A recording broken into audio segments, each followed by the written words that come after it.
గ్రహణం వీడిన తర్వాత మీ రాశిని బట్టి మీరు చేయవలసినటువంటి పరిహారాలు అలాగే చేయవలసినటువంటి దానాలు ఏంటో చూద్దాం. ఈ సెప్టెంబర్ 7వ తేదీ రోజున సంపూర్ణ చంద్రగ్రహణం రాబోతుంది. సంపూర్ణ చంద్రగ్రహణం మన భారతదేశంలో కూడా కనబడుతుంది. అలాగే సూతక కాలంతో పాటు గ్రహణం మన భారతదేశానికి కూడా వర్తిస్తుంది. అందుకే చంద్రగ్రహణం సెప్టెంబర్ 7వ తేదీ రోజున రాత్రి 9:57 ప్రారంభమై మరుసటి రోజు సెప్టెంబర్ 8వ తేదీ రోజు అర్ధరాత్రి 1:20 వరకు కూడా ఉండబోతుంది. పూర్వభాద్ర నక్షత్రం, శతాభిష నక్షత్రం ఇంకా కుంభ లగ్నాలలో వస్తున్నటువంటి ఈ రాహుగ్రస్త చంద్రగ్రహణం అనేది దాదాపు 3:29 వరకు ఉంటుంది. రాత్రి 11 గంటల నుంచి అర్ధరాత్రి 12:22 వరకు గరిష్ట స్థాయికి చేరుకుంటుంది. ఈ గ్రహణం అనేది భారతదేశం అంతటా కూడా కనబడుతుంది. ముఖ్యంగా జ్యోతిష్య శాస్త్రం ప్రకారం ఈ గ్రహణ ప్రభావం అనేది ప్రతి రాశి వారిపైన కూడా ఉంటుంది. ముఖ్యంగా మీ జాతకంలో చంద్రుని స్థానం బలపడి గ్రహణ దోషం తొలగిపోయి మీ కుటుంబంలో సుఖ సంతోషాలు, జీవితంలో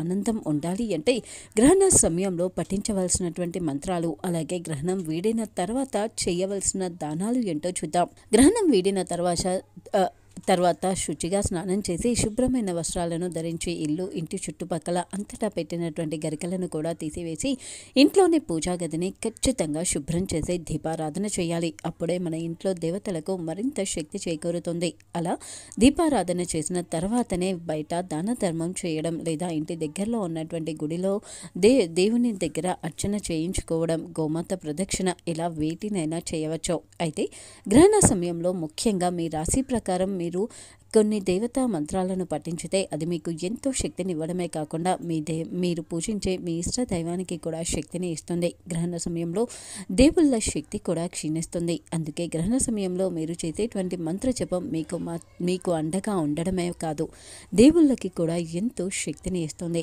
అయితే మీ రాశి ప్రకారం గ్రహణ సమయంలో మీరు పఠించవలసినటువంటి మంత్రం ఏంటి, అలాగే చేయవలసినటువంటి పరిహారాలు ఏంటో చూద్దాం.